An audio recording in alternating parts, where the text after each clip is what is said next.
Magandang araw!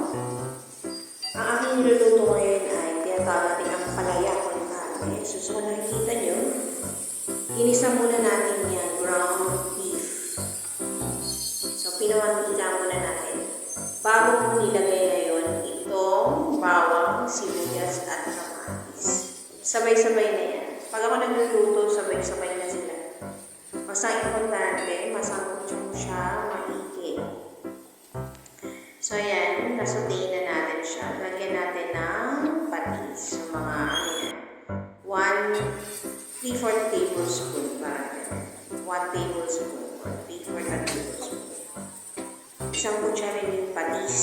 Okay? And then, lalagyan na natin yung ampalaya. Iniwang-iwang manipis. After natin ilagay, so, haluin na natin ang kaunti. Huwag maigi. Lagay ko siya sa gitna. Kasi luto naman na yung mga meat, yung beef, may ground beef. Okay.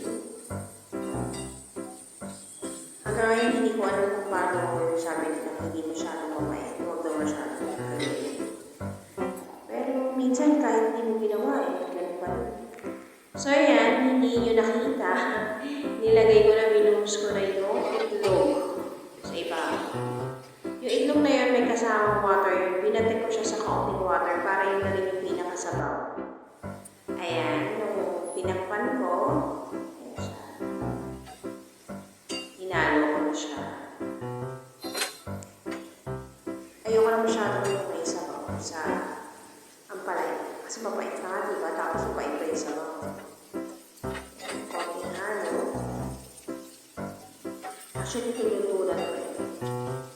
Pinapa-evaporate lang natin konting mga sabaw. So, ang pinang ginamit natin yung